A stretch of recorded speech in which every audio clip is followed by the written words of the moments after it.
उद्धव जी जैसे ही कन्हैया के कक्ष में पहुंचे और पहुंच करके कहा, लाला क्या बात है, क्यों गंभीर रहते हैं, क्या बात हुई, क्यों रोते रहते हो? उद्धव, केवल तुमने ही पूछा। मथुरा में वैभव तो बहुत है, पद प्रतिष्ठा भी बहुत है, पर ब्रज जैसा प्यार नहीं है। मुझे मैया यशोदा की याद आती है, मुझे गायों की याद आती है, मुझे बछड़ों की याद आती है। उद्धव, जब मुझे परसों नहीं आना था, मैंने क्यों कह दिया परसों घनश्यामी? क्या मैंने भोले भाले ब्रजवासियों के साथ अन्याय नहीं किया? क्या मैंने ब्रजवासियों के साथ में छल नहीं किया?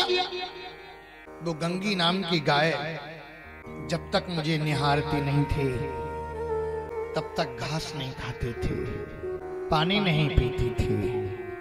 उद्धव बोले, लाला तुम ब्रह्म हो, तुम भगवान हो, तुम ईश्वर हो।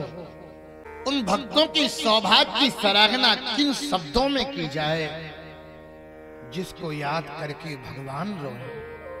वो क्या सामान्य भक्त होंगे? उद्धव, तुम ज्ञानी तो हो, पर तुम्हें अभी प्रेम का चस्का नहीं लगा। चले जाओ, उनको समझा देना कि वो मेरी याद नहीं करें तो हमें भी उनकी याद नहीं आएगी, हम भी उनकी याद में नहीं रोएंगे। चले जाओ उद्धव। उद्धव बोले, चले तो जाएंगे, पर 1 घंटे से ज्यादा नहीं रुकेंगे। कन्हैया बोले, मन ही मन ये तो समय बताएगा कि 1 घंटे रुकोगे कि कितने समय रुकोगे। आज उद्धव जा रहे हैं। उद्धव जाओ, समझा देना कि भी मेरी याद नहीं करें, चले जाओ। कन्हैया ने अपनी कारी कांवरी दे दी, अपना रथ दे दिया जाकर के, ताकि इनको लगे कि कन्हैया का मित्र है, कन्हैया का भक्त है, तो ही बात करेंगे, नहीं तो वो बात भी ना करेंगे। उद्धव चले जा रहे हैं। इधर मैया यशोदा दिन में 10 बार अटारी पर चलती है और टकटकी लगा करके देखती है, लाला आए रहे होएगा, लाला आए रहे होएगा। एक दिन कौआ आ गया, दोनों कौआ आपस में चोंच मिलाने लगे, और जब दोनों कौआ आपस में चोंच मिलाते ना, तो माताएं कहती कोई सगुन हो रहा है, कोई नाते रिश्तेदार, कोई शुभ सूचना जरूर आ जाएगी, कोई ने कोई नया व्यक्ति मेरे घर में आएगा। माता कहती, बोले बोले कागा मेरे, इस श्याम कब आएंगे, दुखिया के झोपड़ी के भाग जग जाएंगे। कागा, मेरा लाला आ गया ना, तो मैं तेरे चोंच को सोने से मढ़वा दूंगी। बैठी सगुन मनावती माता, कन्हैया के सखा भोले भाले ब्रजवासी नगर के बाहर आ जाते और टकटकी लगा करके देखते, लाला आए रहे होएगा, लाला आए रहे होएगा। और जैसे ही देखा लाला नहीं आया, तो आकर के जैसे ही रोने लग जाते, वो लाला ना आयो। आज उद्धव का रथ पहुंचा, सखा दौड़ पड़े, लाबा को मन ना लग सके हमारे बिना, और दौड़ लगाई, सब पहुंच गए। एक सखा बोलो, अरे देखने में तो वैसे ही लगे टू कॉपी, अपने लाला ही जैसो लगे। एक सखा बोलो, अपना लाला हो तो 10 से नीचे खून पड़तो, कारी कांवरी भी ओढ़े, रथ भी वही है, सकल सूरत भी मैच कर रही है, पर ये अपना लाला नहीं है। कृष्ण बड़े सहज हैं, कृष्ण बड़े विनम्र हैं। सरलता, सहजता, विनम्रता का बहुत बड़ा प्रभाव पड़ता है। जो सरलता में आनंद है, वो कठिनता में आनंद नहीं है। सहज व्यक्ति प्रत्येक व्यक्ति को अपने करीब पाता है, कठिन व्यक्ति से लोग दूर रहते हैं। कहा, मैं लाला का मित्र हूं। उद्धव मुझे कहते हैं, सखा बोले स्वयं ना आयो तुम्हें भेजो। बोले हाँ हमें नंदरानी से मिलना है। सखा बोले किनारे किनारे चले जाओ, ये कोई नाला नहीं है, ये कोई पनारा नहीं है। ब्रजवासी लाला की याद में रोते रहते हैं, उनके आंसू पनारे के रूप में परिणत हो गए। किनारे किनारे चले जाओ, नंदरानी के महल में पहुंच जाओगे। आज उद्धव चले जा रहे हैं और जैसे ही पहुंचे महल में, माता यशोदा मन ही मन कृष्ण से मिल रही थी, बातचीत कर रही थी, शांति थी। 85 चौक की हवेली, कोई चहचहाट नहीं, कोई आवाज नहीं, क्योंकि यशोदा को ये भान हो जाता कि कृष्ण मुझे छोड़ के चले गए तो माता यशोदा का प्रणाम तो हो जाता।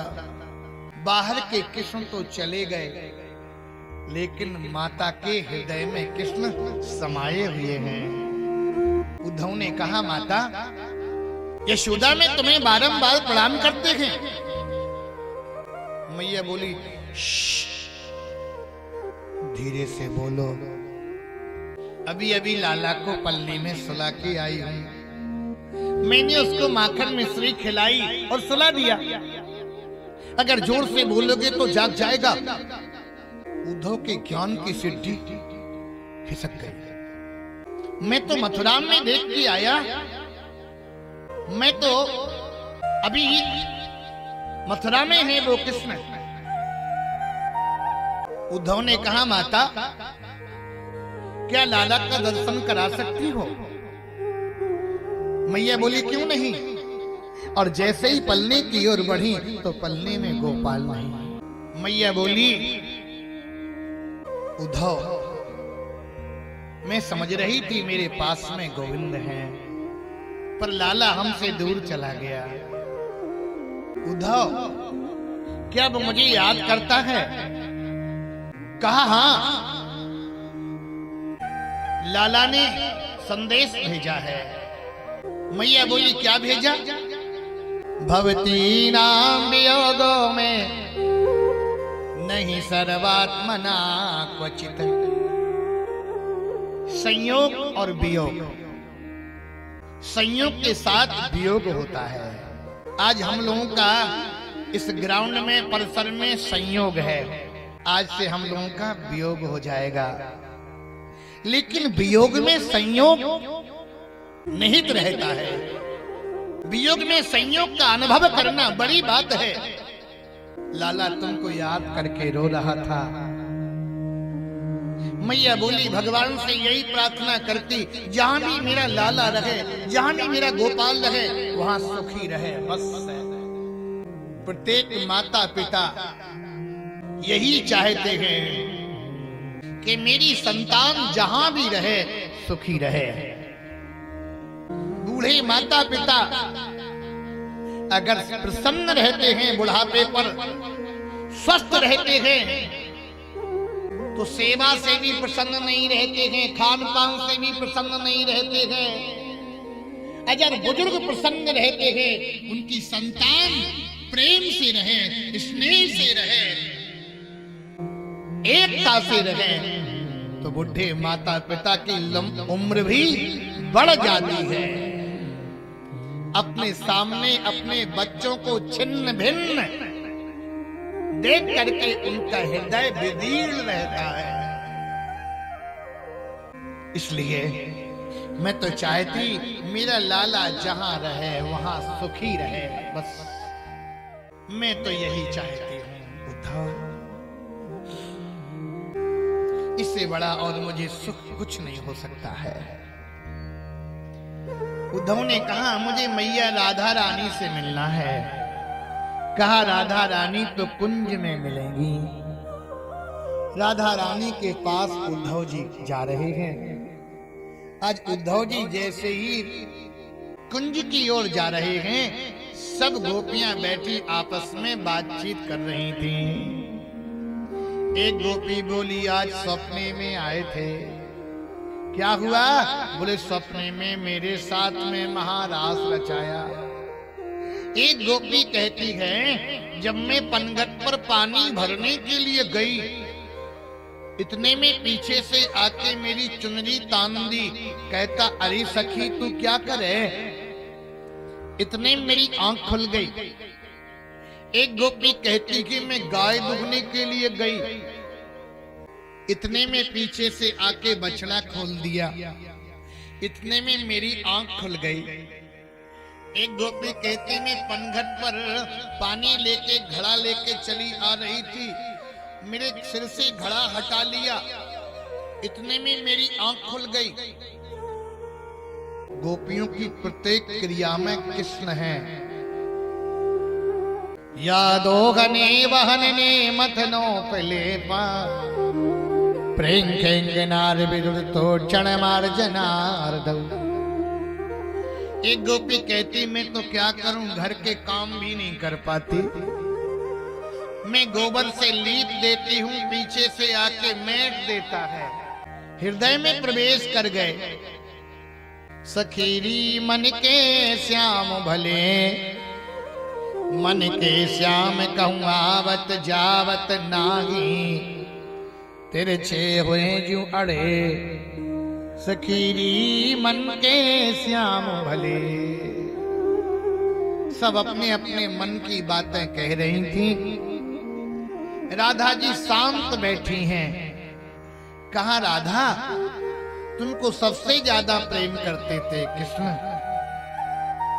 तुम्हें स्वप्न नहीं आता?